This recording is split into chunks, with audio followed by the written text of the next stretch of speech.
Niantic Inc., the company behind Pokemon Go, is currently in talks to sell its video game business to Saudi Arabia-controlled Scopely Inc., according to several articles and several sources familiar with the discussions. Now, please don't be rash or panic, don't delete your account or uninstall your game, but no matter what articles or YouTube videos say, this will not be the death of Pokemon Go. Now, I'm going to tell you why in today's video.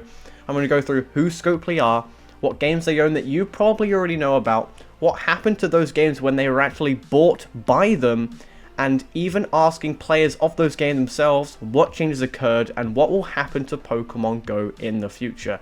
So make sure to like, subscribe, and join the Discord to be added in-game if you want to add me in-game. Now, first of all, who are Scopely? They are an American mobile game video game developer based in America. Now, they are mobile game based. They prioritize mobile games, okay? Remember that for later.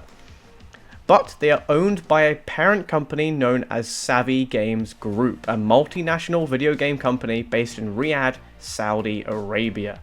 Representatives of Niantic and Scopely have declined to comment on these talks, and Scopely is owned by Savvy Games, a subsidiary of Saudi Arabia's public investment fund. So, this is a very inconvenient time for this to come out for Niantic as a PR stance because, well, as we know, Go Tour is literally happening in person this week. This week is happening this week. So it is really going to spoil the mood for a lot of people actually at the event themselves. And now that it is publicized, there is a small chance that they might just lose the chance to sell it altogether due to it being publicized. But that's pretty unlikely because this is a $3.5 billion deal. $3.5 billion. That is a lot of money. So, what games do Scopely own? Now, Scopely, they are known for owning Stumble Guys, Marvel Strike Force, and Monopoly Go, just to name a few that you guys probably might know. But let's just talk about what happened to these games when they were acquired. Now, I asked players from the Marvel Strike Force subreddit for their thoughts, and for free-to-play players, or small buying players, there was almost zero difference in changes, but for players that pay money, they are targeted far more, with packs up to $100 up for sale with how lucrative they are. Now, let me get 100% transparent for a moment. I spend money on Pokemon Go. Of course I do. A lot of people do watching this channel also spend money, but I don't spend nearly to the extent of like Mystic 7, Tony TM Pokemon, or like Fleece King, because I simply just can't afford to. I spend probably above average. I'm an above average spender for Pokemon Go. But don't stop right there, because another voice from the Strike Force community noted that nothing changed for 6 months, with ups and downs afterwards, with the game now being in its most unhealthiest and monetized state yet.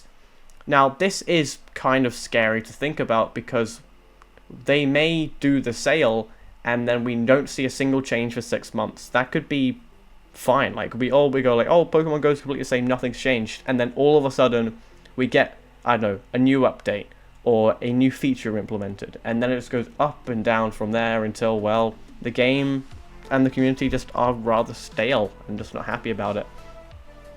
But let's talk about Stumble Guys. It's a mostly positive response from what I've been given, where the graphics and collabs have been increased with quality over time, with most abilities in 2023 becoming free this in 2024 when they were originally paid, which sounds good on paper, but there's also still a lot of things where the customer feedback just seems to be absolutely horrendous. Like, doesn't seem not to be much responses when they have like outcry in relation to any like controversies or changes to the store or any bugs that the game has, where Niantic, even though we do like give Niantic a lot of slack for just the things that they do, where it's like remote raid limit increases or price raising, Niantic are still pretty great at going back on mistakes that they've made. They've definitely gone back and they've reimbursed people for tickets that didn't give the right things.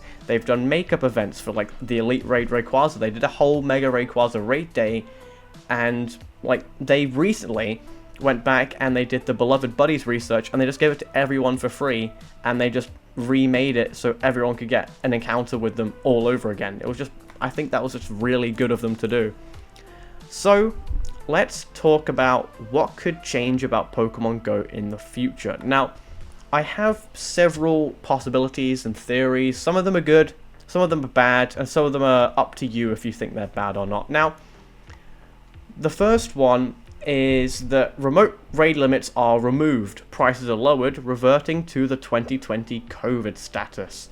Now, why would a company do that? Well, first of all, it's a $3.5 billion investment. They have to make the money back somehow, and also winning over the community instantly will become a priority because, well, they will know that their prices, or their prices and interest in the game will dip when Niantic sells because, well, the Niantic symbol won't be in front of the game anymore. That's literally the poster thing when you launch the game. Niantic and the Pokemon Company. That's what the players are used to.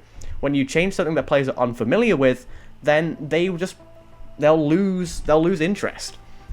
And also get a bit worried about something being sold. Something being sold is just not, it doesn't have any good connotations next to it. So, this could be at first. Now, originally, everyone could think that's great, everything's amazing, but there was a reason why Niantic implemented these raid passes, because less is more for the health of a game like Pokemon Go, because currently we are drip-fed content. Now, some people don't like this. I personally think it's just better for the game like this, where resources aren't super plentiful and you can't just pay for Stardust, and you can't pay for candy, you can't pay for rare candy. You have to do the raids, you have to do the grinding to get good stuff in the game.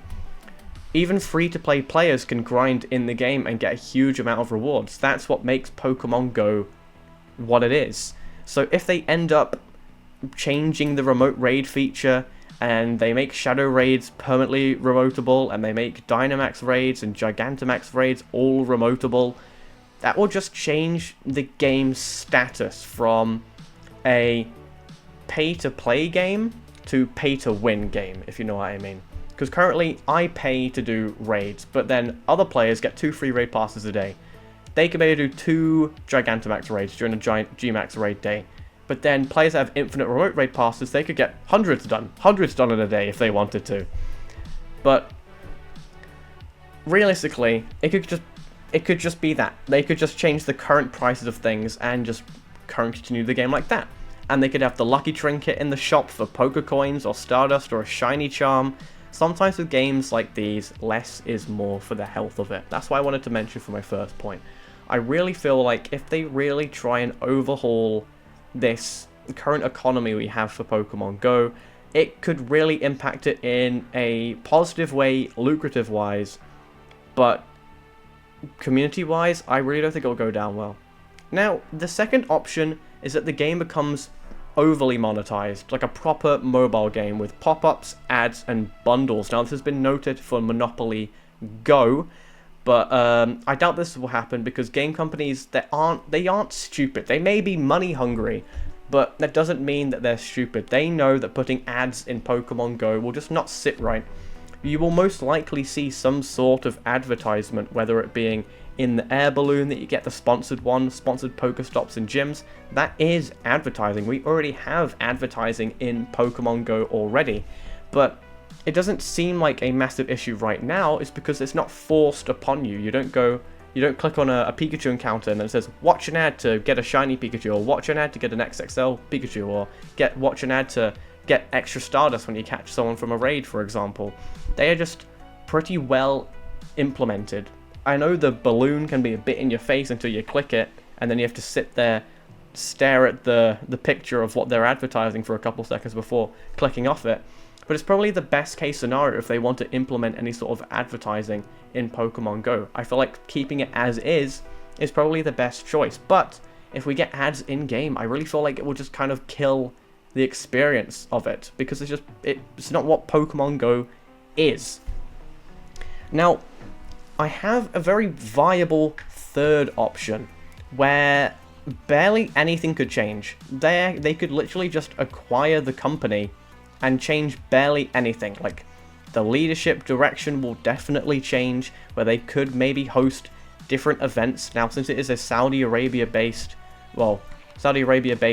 company in Riyadh, they could very easily just have a Go Fest there now instead, because it would just be more lucrative for them to attract more tourism for the area in general, because it is actually, because Scopely is a Savvy Games Group, a subsidiary of Saudi Arabia's Public Investment Fund. So we could see a Go Fest Dubai, Go Fest Riyadh, something like that.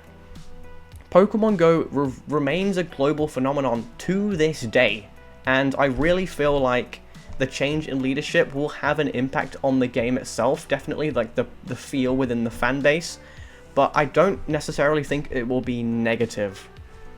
But it definitely doesn't look great, because as we look back in the past toward Marvel Strike Force, Stumble Guys, and Monopoly Go, they don't exactly have the best reputation, and they are seen in quite a negative light. Now let me know what you think in the comments.